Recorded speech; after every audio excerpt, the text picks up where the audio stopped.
இந்த வீடியோவை வழங்குவோர் ஆரோக்கியா இயற்கை வைத்திய ஆலயம், இப்போது மதுரையில் அண்ட் பீரோல் studios private limited. Welcome doctor. உங்கள் நேரத்தை எடுத்து எங்கள் கூட பேசுகிறதுக்கு ரொம்ப நன்றி. இன்றைக்கி ஒரு ரேம்பண்ட் ப்ராப்ளம் என்னென்னா எஜுகேஷன். நிறைய சில்ட்ரன் என்ன சொல்கிறாங்க, நிறைய பசங்க என்ன சொல்கிறாங்க, எங்களுக்கு படிக்க விருப்பம் இல்லை. இன்றைக்கி ஸ்ட்ரெஸ் அண்ட் ப்ரெஷர் ஒரு ரொம்ப காமன் வேர்ட் ஆகிடுது. ஸோ இதை பற்றி உங்களோட ஒப்பீனியன் என்ன டாக்டர்? வாழ்க வளமுடன். ரொம்ப அருமையாக சொன்னீங்க. இன்றைக்கி பார்த்தீங்கன்னா பல பெற்றோர் ஆசிரியர்கள் எல்லா இடத்துலையும் என்ன அப்படின்னா குழந்தைகளை மார்க் வாங்கும் ஒரு இயந்திரமாக மாற்றிட்டோம். எல்லாருக்கும் படிக்கணும் படிக்கணும் மார்க் வாங்கணும். சரி, நான் கேட்குறேன், மார்க் வாங்கினா போதுமா? போதாதே. ஒரு காலத்தில் மார்க் வைத்தே வேலை கிடைக்கும், எல்லாமே பண்ணிடலாம். இன்னைக்கு அப்படி இல்லை. இன்னைக்கு வந்து ஒரு நிறைய மாற்றங்கள் வந்து விட்டது. இந்த மாற்றத்தை என்ன தேவை? மார்க்கை தாண்டி ஒரு விஷயம் இருக்கு. ஒரு காலத்தில் ஐக்யூ அதுக்கு முக்கியத்துவம் கொடுத்தாங்க. இன்னைக்கு ஐக்யூவை தாண்டி இக்யூ எஸ்கியூ என்பது முக்கியமாகி போச்சு. அப்படின்னா என்ன அப்படி பார்க்கும் பொழுது ஐக்யூ என்ன கொடுக்குது? ஒரு அறிவு கொடுக்குது. அந்த அறிவு மட்டும் எனக்கு போதுமா?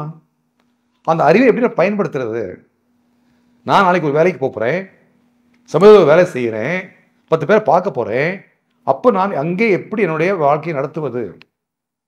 அது என்ன தேவை? ஆற்றல் தேவை. அறிவோடு கூடிய ஆற்றல் தேவை. அந்த ஆற்றல் யார் கொடுப்பாங்க? பள்ளிக்கூடமா, கல்லூரியா? நீ கொடுக்கவில்லையே. அப்போ அந்த பெற்றோர் என்ன பண்ணணும்? இந்த குழந்தைகளுக்கு நிறைய வாய்ப்பை ஏற்படுத்தி கொடுக்கணும்.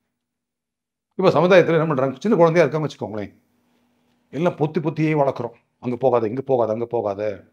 போகட்டும், கீழே விழட்டும், எழுந்திரிக்கட்டும், அனுபவம் கிடைக்கும். அனுபவம் கிடைக்க கிடைக்க அவர்கள் தைரியமாக மாறுவார்கள். நீ பார்த்தீங்க அப்படின்னா எனக்கு நிறைய பேர் பார்க்குறேன், நிறைய குழந்தைகள் பார்க்குறேன், டாப்பர்ஸாக இருக்காங்க, நிறைய மார்க் வாங்கியிருக்காங்க. ஆனால் ஒரு வேலைக்கு போகும்பொழுது பயம். யார்கிட்ட எப்படி பேசணும்னு தெரியல, என்ன பேசணும்னு தெரியல. அவ்வளோ அந்த தன்னம்பிக்கை இல்லாமல் இருக்காங்க. அப்போ இந்த குழந்தைகளை என்ன செய்வது, எப்படி கொண்டு செல்வது? அங்கே பெற்றோருடைய பங்கு அதிகமாக இருக்கிறது. அப்போ என்ன பண்ணலாம் அப்படின்னா அந்த குழந்தைகளுக்கு பல வாய்ப்புகளை ஏற்படுத்தி கொடுங்க. மேடையில் போய் ஏறட்டும், அவங்களே எங்கேயாவது மற்றது. இப்போ ஒரு ஊருக்கு போகிறீங்க, ஒரு டிக்கெட் புக் பண்ணணும், ஒரு கடைக்கு போகிறீங்க, பொருள் வாங்கணும், அந்த பிள்ளைங்க செய்யட்டுமே. கொஞ்சம் தொலைச்சிடுவாங்க, தொலைக்கட்டும் அப்படிங்கிறேன் நான். தொலைத்து பல கஷ்டங்களை பட்டு அவள் அனுபவம் வரும்பொழுது தான் இன்னும் ஸ்ட்ராங் ஆவாங்க. அந்த தைரியத்தை நீங்கள் பெற்றோராக ஆசிரியர் கொடுக்கும் பொழுது பிள்ளைங்க நல்லா வந்துடுவாங்க. அருமையாக சொன்னீங்க டாக்டர். இப்போது இந்த மாதிரி ஒரு ப்ராக்டிசஸ் பண்ணணும்னா ஒரு குழந்தைக்கு என்ன பண்ணணும், எப்படி இதை how to they start this? ஒரு குழந்தைக்கு வாழ்க்கையில் சாதிப்பதற்கு என்ன வேணும் அப்படி பார்த்தா 2 முக்கியமான விஷயம் வேணுங்க. ஒன்று, அந்த குழந்தைக்கு தன்னம்பிக்கை அதிகமாக இருக்க வேண்டும். 2வது, அந்த குழந்தைக்கு தன் ஊக்கம் இருக்க வேண்டும். இன்னைக்கு நிறைய பேருக்கு அது இல்லை. நிறைய குழந்தைகளை பார்க்கும் பொழுது பயப்படுறாங்க. ஒருத்தர் அணுகிறதுக்கு பயம், பேசுவதற்கு பயம், பார்ப்பதற்கு பயம், இங்கே செல்வதற்கு பயம், எதுக்கெடுத்தாலும் பயம். அப்போ பெற்றோராக யோசிச்சு பார்க்கும் பொழுது இந்த உலகத்தில் ஏன் ஒரு தன்னம்பிக்கை இல்லாமல் இருக்காங்க? 2 காரணங்க. ஒன்று, அந்த குழந்தைக்கு தோல்வி பயம் இருக்கிறது. நாங்கள் போனேன் தோத்துருவேன், போக வேண்டாம். நான் மேடை ஏற பேச முடியாது, மேடை ஏற வேண்டாம். அப்போ அப்படி ஆகும்போது என்ன ஆகுதுன்னா அந்த தோல்வி பர்மனெண்ட் ஆகி போச்சு. அப்போ என்ன பண்ணணும்? அந்த குழந்தைகளை மேடை ஏற்றி விடுங்க, கஷ்டப்படட்டும், மேடை ஏறட்டும், தோல்வி அடையட்டும். பல தோல்விகள் வெற்றியை கொடுக்கும். ஒரு ஃபார்முலா இருக்குங்க, 10:11. 10 முறை மேடை ஏறுறாங்கன்னா 11 முறை வெற்றி கிடைக்கும். இப்போ நேராக 11க்கு போகிறேன், முடியுமா? யாராலையும் முடியாது. அப்போ நம்ம தோற்றுருக்கோம், எல்லாரும் தோற்றுருக்கோம். டாக்டர் அப்துல் கலாம் தோற்றுருக்காங்க. யார் தோத்தா என்ன? அப்போ தோல்விதான் அந்த குழந்தைகளுடைய எதிர்காலத்தில் பல வெற்றிகளுக்கு வழியாக இருக்க போகிறது. இன்னும் முக்கியமான விஷயம் என்ன அப்படின்னா அந்த குழந்தைகளுக்கு தன் ஊக்கம் வேண்டும். நான் வாழ்க்கையில் வெற்றி அடைய வேண்டும், எனக்கு ஒரு இலக்கு இருக்க வேண்டும், அதை நோக்கி நான் போக வேண்டும், என்னால் முடியும். அந்த குழந்தை நினைக்க வேண்டும். அந்த குழந்தை நினைக்கும் பொழுது நிச்சயமாக வெற்றி அடைந்து விடுவார்கள். ஸோ நீங்கள் தன் ஊக்கத்தை பற்றி பேசுனீங்க டாக்டர். தன் ஊக்கம் is nothing but self motivation. இன்றைக்கி மோட்டிவேஷன் கிடைக்கிறதே கஷ்டம். இதில் செல்ஃப் மோட்டிவேஷன் இது ஒரு ரொம்ப கஷ்டமான விஷயம்னு தோணுது. இது எப்படி நம்ம அக்வயர் பண்ணுறது, எப்படி நம்ம இம்ப்ரூவ் பண்ணுறது? இன்னைக்கு பார்த்தீங்க அப்படின்னா உலகத்தில் வந்து ஒரு குழந்தையை ஊக்கப்படுத்துறதுக்கு அப்பா இருக்காங்க, அம்மா இருக்காங்க, கூட பிறந்தவங்க இருக்காங்க, ஆசிரியர்கள் இருக்காங்க, நண்பர்கள் இருக்காங்க. ஆனால் இவங்கெல்லாம் கூடயே வர முடியுமா? வர முடியாது. அது மட்டும் அல்ல, அந்த குழந்தைக்கு தனக்கு என்ன தேவை குழந்தைக்கு தெரியும். என்னைக்கு அந்த குழந்தை தன்னை ஊக்கப்படுத்தி பழகி கொண்டதோ மற்றவங்களுக்கு தேவை கிடையாது. நான் அப்பா அம்மா நம்பி வாழல, எனக்கு ஒரு கோல் இருக்கு, எனக்கு ஆசை இருக்கிறது, அதை நோக்கி நான் போக போறேன். சரி, எப்படியா செய்யலாம் அப்படி பார்க்கும் பொழுது அந்த குழந்தை என்ன பண்ணணும்?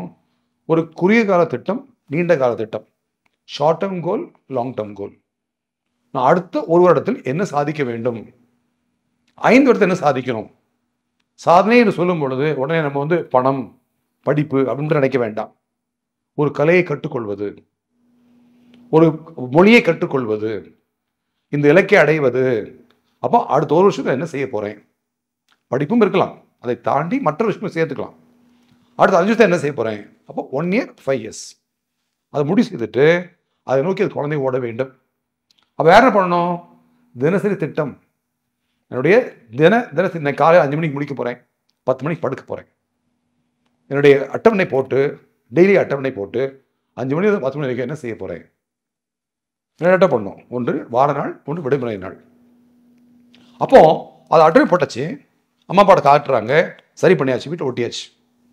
அந்த குழந்தைய தினம் ஃபாலோ பண்ணணும். சரி, எப்படி தெரியும் ஃபாலோ பண்ணலாம் இல்லையான்ட்டு? அது படுக்கும் பொழுது சிந்திக்க வேண்டும். இன்று நான் அட்டவணைப்படி நடந்தேன், நான் இன்னைக்கு வந்து நல்லா பண்ணேன், எந்த ஒரு மாற்றம் வரவே இல்லை. சின்ன மாற்றம் பரவாயில்ல, ஸ்ட்ரிக்டாக இருக்கணும் கிடையாது, ஓரளவுக்கு மாற்றம் பண்ணால் சந்தோஷம். அதுக்குள்ள தன்னை ஊற்றுக்கப்படுது, நான் வெரி குட் சொல்லிக்கலாம். இல்லைங்க, இன்னைக்கு வந்து நான் பண்ண முடியல, ஏன்னா ஒரு அங்கிள் வந்துட்டாங்க, ஒரு பிரச்சனை ஆகிப்போச்சு, இந்த வேலையாக போயிட்டேன், அதனால் என்னுடைய அட்டவணை ஃபாலோ பண்ண முடியல. பரவாயில்ல, நாளைக்கு நான் அதை ஃபாலோ பண்ணுறேன். அப்படி குழந்தை தன்னை ஊக்கப்படுத்தி கொண்டு அடுத்த நாள் செய்யலாம். இப்படி செஞ்சாங்கன்னா அந்த குழந்தைகள் தன் ஊக்கத்தோடு வாழ்க்கையில் ஒரு வெற்றி அடைந்து உயர முடியும் நிச்சயமாக. இன்னியோட சில்ட்ரனுக்கு ஒரு வேலை பண்ண வைக்கணும்னா ரொம்ப மிகப்பெரிய கஷ்டமாயின்னு இருக்கு. அவங்க பண்ணணும்னு நினச்சா கூட அவங்களால பண்ண முடியல. அவ்வளோ டிஸ்ட்ராக்ஷன்ஸ் இருக்குது. அவ்வளோ ஒரு டெக்னாலஜி, ஒரு மொபைலோ ஒரு டிவியோ அந்த மாதிரி நிறைய டிஸ்ட்ராக்ஷன்ஸ் இருக்குது. இதுலேருந்து எப்படி நம்ம ஹெல்ப் பண்ணலாம் சில்ட்ரனை? குழந்தைகளுக்கு வந்து ஒரு பாடம் படிக்கணும் அப்படின்னா மனம் அங்கே வைக்கல, எங்கெங்கேயோ சிதறுது. மனம் சிதறும் பொழுது படிக்கின்ற பாடம் ஒழுங்காக படிக்க முடியாது, அப்படியே படித்தாலும் மறந்து போயிடும். சரி, எப்படி மறக்காமல் படிக்கிறது அப்படின்னா, இந்த குழந்தைகள் தவ பயிற்சிகள், பிராணாயாம பயிற்சிகள், மூச்சு பயிற்சிகள் செஞ்சாங்கன்னா அந்த மனம் அலை பாயாமல் செய்கின்ற காரியத்தில் மனம் லயித்து அந்த வேலை தரமாக இருக்கும். இன்னைக்கு பார்த்தீங்கன்னா உலகம் முழுவதும் நம்முடைய இயக்கங்கள் பல வழிகளில் இந்த குழந்தைகளுக்கு தியான பயிற்சிகள் சொல்லிக் கொடுத்து, மூச்சு பயிற்சி சொல்லிக் கொடுத்து, அது படிப்பாக இருக்கட்டும், வேலையாக இருக்கட்டும், அதில் ஃபுல் கான்சன்ட்ரேஷன் கிடைத்து அவங்களுடைய வேலை உயர்வாக இருப்பதற்கு அது உதவியாக இருக்கும்.